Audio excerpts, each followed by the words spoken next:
Greetings to everyone. I'd like to present to you what we presented at our town hall meeting this past week, the information that was provided to it, to all those that attended, so that everybody can know and understand the data that we presented and the initiatives that we want to take. Let me share my screen.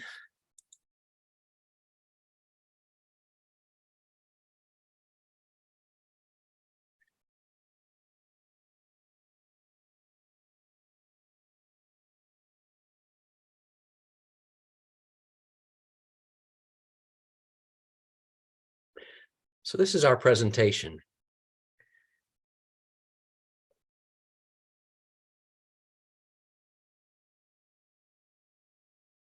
In the households numbers of households at St. John Neumann, we're holding kind of steady here. In 2019, we had 2,056 households. In 2022, we count 2,033. For sacraments in last fiscal year, we have for baptisms of children, 53 baptisms. We welcomed 20 people into the Catholic Church, either through baptism or coming into full communion. 48 confirmations, that's low, I would say, usually more like 60 to 75. And I think we'll have a large number this year because there's a need to catch up some folks. First Eucharist at 32, again, I think that's kind of low. Weddings at 12, and then funerals at 40, probably a little bit of an increase on funerals. I would say over the past 2.5 years, we've probably had about 16 COVID funerals.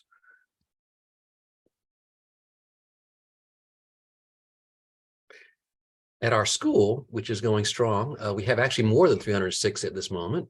We have about 310 students, of which 148 are Catholic, of which that 148, there are 127 from St. John Neumann Parish. 34 students are receiving tuition assistance. When I saw the number, I think in the past, we've probably seen closer to 60, 65% Catholics. This is slightly under 50%. I think that's due to some growth in our numbers that we have experienced over the past couple years because of the trust that's been found by parents from outside and beyond the Catholic Church in the quality of our school and its safety. So I think we've grown more in our number of non-Catholic students rather than dropping numbers of Catholic students. At Cardinal Newman School, we have 116 students from grade 7 through 12. Every year, the diocese asks us to take account of the people who attend Mass on the Sundays in October. And so we have good data going way back on this. And for the past 4 years, these are the numbers. So prior to the pandemic, we had 1,629 people average attendance at our 6 Masses on the weekend. You can see the big difference that the pandemic at its height made, 333 people in 2020. We were growing back in 2021 at 830. And then this past fall, 1,100. And you can see we still are not at our peak from before the pandemic. This, just to break it down by Mass, and with also adding in how many numbers were minors in our total, by Mass, we had 177 people averaged each Sunday in October. Of those, 18 were minors. At our Sunday Mass, 196 with 24 children. Sunday, 10 o'clock. 263 people and 52 children. Our Spanish Mass, 343, our largest Mass, with 128 children. We can see how much our demographics are a more youthful population in our parish there. And then at Sunday, 5 o'clock, 122 with 38 children among them. On our Sunday religious education, we have made a big change in how we approach it. The pandemic kind of forced some of these changes that we needed to look and be creative. But we also realized that to engage parents, not just the students, in the learning of the faith and in the teaching of the faith was a critical need. And so we now have a family-based intergenerational religious education program. And the total number of students in K4 through 5th grade in that program are 133, with middle school students being at 70. High school youth ministry is seeing up to 60 people, and 136 families are participating in these programs. Scouting, which is, we have Girl Scouts and Boy Scouts, Cub and Pueblo and Boy Scouts, and the various levels of Girl Scouts in our parish, we have about 98 people participating. In terms of our finances for the past fiscal year, so July 1 of 2021 to June 30th of 2022, we took in a little over $1.2 million in operational income. And I think that's actually where we've made quite a return in regard to that from prior to the from previous years of the pandemic. And so I'm very pleased with that. We probably had a high of before the pandemic of about 1.3 million, but we're doing pretty close now. You can see how our expenses have measured out, and we spent 1.232 million in expenses, and you can see that slightly exceeds our operational income. That's okay because we had money in the checkbook prior to the fiscal year, but also we were paying back some debt out of operations, and I'm very happy about that, and I'll explain a little bit more about that in a minute. Well, how are we different since the pandemic began? We have one fewer Sunday Mass and a simplified daily Mass schedule. We only have one full-time priest now, although we have added a pastoral associate for Hispanic ministry. The reason for that investment was because I felt that by having parochial vicars every 2 years or so, that the Hispanic ministry really did not have sufficient continuity, and it needed that. And so adding Enrique Bautista as pastoral associate for Hispanic ministry, soon to be Deacon Enrique, when he will be able to also preach and celebrate sacraments, I think was a very important way for us to grow in that part of our parish. We always had that new way to do religious education, and a couple new ministries have started, a Young Families Ministry, the Newman Kids Choral programs, with their first concert being at the Christmas Eve Mass.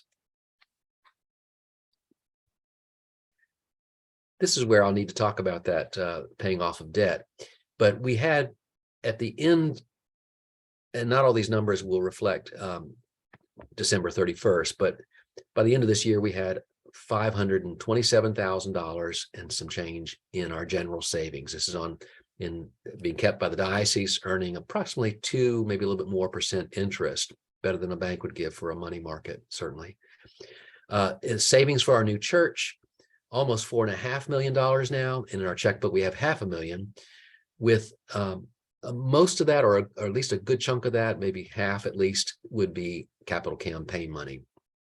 We owe the diocese money for our share of the bicentennial campaign of the diocese. Remember, we did not run a capital campaign like most parishes in the diocese did. Rather, we ran our own capital campaign for the new church. And we didn't want to come at the parish with 2 different campaigns so quickly. So we took on the debt of our share, which is $605,000. And I'm pleased to say that over the past 3 years, we have paid off $320,000 of that, all of it out of our operational money. We have not had to go to savings to pay this off. And so that's why I'm very happy about that and our ability to hopefully keep doing that. We still owe $285,000 on that. And hopefully we will clear out this debt within the next 2 years using operational monies. A few of things coming up soon are the end of the month in Spanish, we'll have a parish mission on a weekend with musicians coming in from Oregon Catholic Press to bring the message. And on February 4th, Enrique Bautista will be ordained a deacon at the Cathedral in Charleston. February 6th through 8th, Monday through Wednesday, 6:30 in the school gym, we'll have a parish mission in English with Mike Patan, our speaker for that. And then on the 22nd of February, we'll have the start of Lent, and we'll have Lenten devotions, and we will be really emphasizing small Christian communities as a way for adults particularly to enter into the spirituality of Lent. We had some goals that we utilized for the past year to direct our energies, and they included an effort to establish a young adult ministry. We were looking at using Alpha, and then we switched that to Sycamore. And unfortunately, we weren't able to get a critical mass going of people involved, and so it was not completed. We're going to keep trying, though. We also ran a capital campaign for the new church and raised $3.2 million more. for our new church. We also wanted to revise the pastoral council way of selecting new members. We have modified the constitution of the council, and it is being implemented even now with the meeting that we held on Tuesday. We wanted to improve communications, and we have joined in with the rest of the diocese to the platform called Flocknote, where we can text and email everybody literally in the parish and throughout the diocese. They can do so as well. We made other improvements to our social media, our online presence. We continue to implement that and try to grow in such a crucial area nowadays. We added a 5 p.m. Sunday evening mass, and we also have now implemented a picture directory. That's going to be an ongoing effort, though, because it's going to be a living document. And so the number of pictures we have in it now, we hope that will grow and continue to grow so that we can really get to know each other better and more easily. These are some of the changes we've made to our pastoral council. We already have 5 ex officio positions. We'll explain what those are in a minute. 6 at-large representatives and a school board rep and a finance council rep on the pastoral council. And these are the members of the pastoral council for this past year. Most of these have served over the past 2.5 years, and we really owe them a debt of gratitude. They help me and our parish discern how to handle the pandemic in many ways. Roy Bullinger has been our longtime president and really essential in so many ways. The at-large member. Enrique Bautista is our pastoral associate for Hispanic ministry. Ron Poles, also ex officio as our school principal. Gene Oshesky, business manager for the parish, ex officio. Katrine Combia Donovan, our director of religious education, ex officio.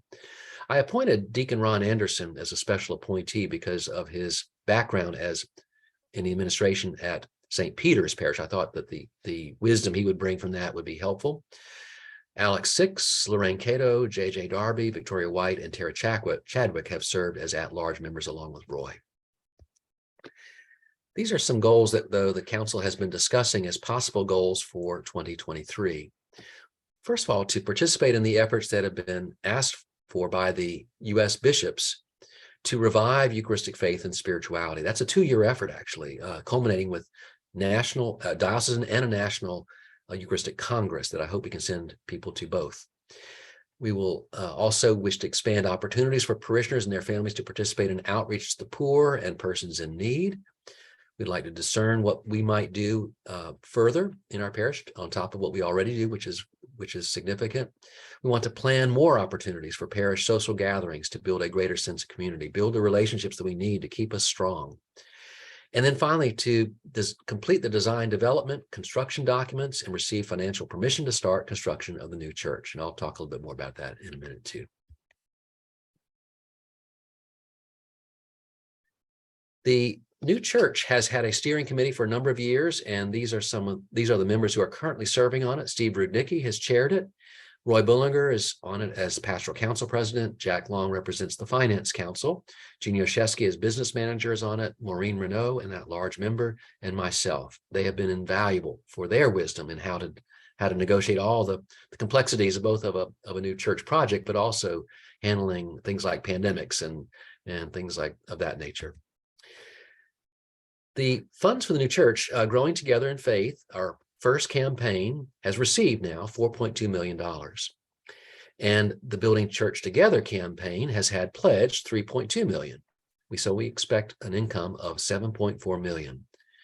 The total funds received to date have been $5.3 million, and our expenses have been $620,000. Expenses are not part of the $10 million we ultimately hope to put into the construction of the church. They are part of what we call the soft costs to be paid for by the sale of our current church.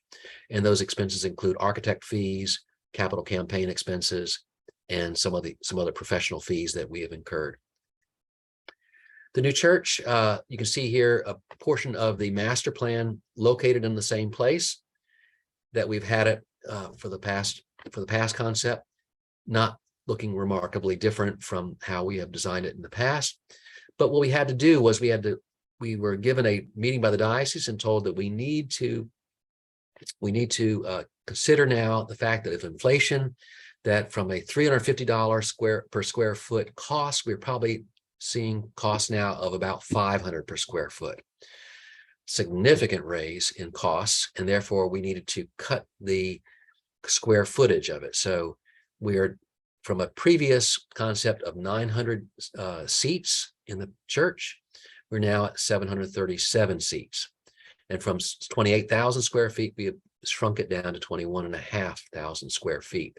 The parish hall really has not been shrunk in any significant way.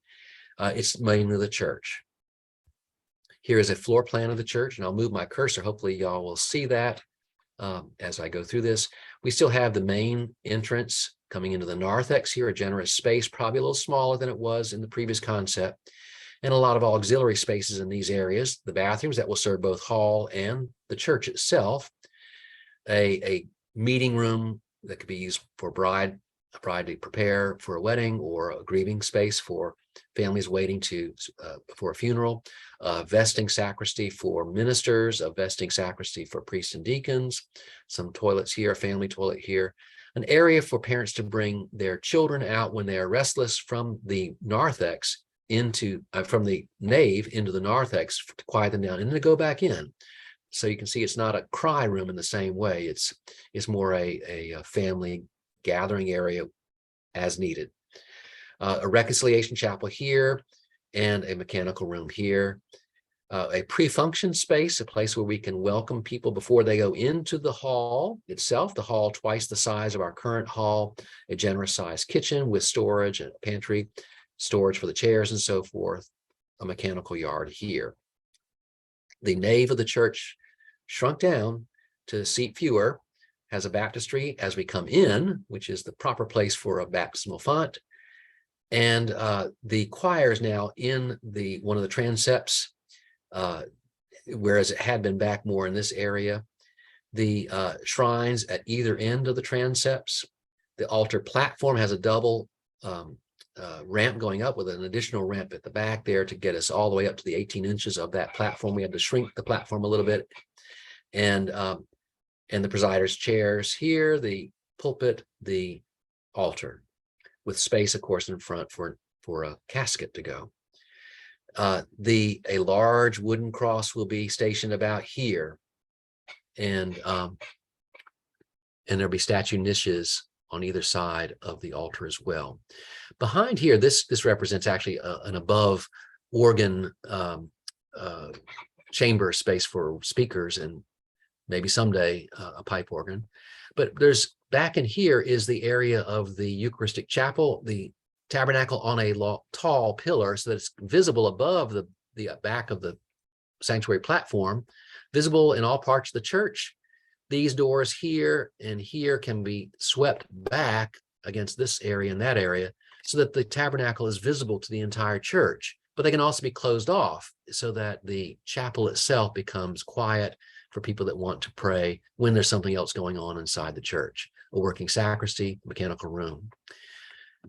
The hall itself, like I said, twice the size. It also can be divided down here as well. And then here is an elevation of the front of the church, the main entrance, the hall over here, and you can see the roof lines and the elegance of it. What's next for the new church build? The Diocesan Building and Renovation Committee, we had to make a presentation last week, and it went well. Hopefully receiving from them permission to go into design development. We may have to get our financial approvals before that, however. So that BRAC meeting on the 12th, financial approvals, design development. That's when we put the details in. What kind of walls will they be inside the church? What color brick on the outside? What's the floor going to be like? What will the art and furnishings be like? How will we install sacred art in the church? Construction documents, follow that. Finally, contract and groundbreaking. One hopes that we can do this by the end of 2023. More than likely, though, it may move a little bit into 2024. And then once we start, about 18 months for construction. The rest of the meeting that we're not going to have in this video involved offering feedback about the proposed goals and questions about them. And secondly, what other major goals do you believe we need to address in 2023? There was a piece of paper that people could write on to give us that kind of comment. And there was also a form by which people could volunteer, either to offer themselves for possibility of appointment to the pastoral council or to be a part of one of the implementation committees for the goals that we want to implement. Last thing I want to say is thank you. You make this parish what it is, and it is a parish that I am awfully proud to be a part of and to help in its leadership. God bless you all. And be sure to watch the second video that'll have the Q&A and discussion that we had at the town hall meeting. God bless you.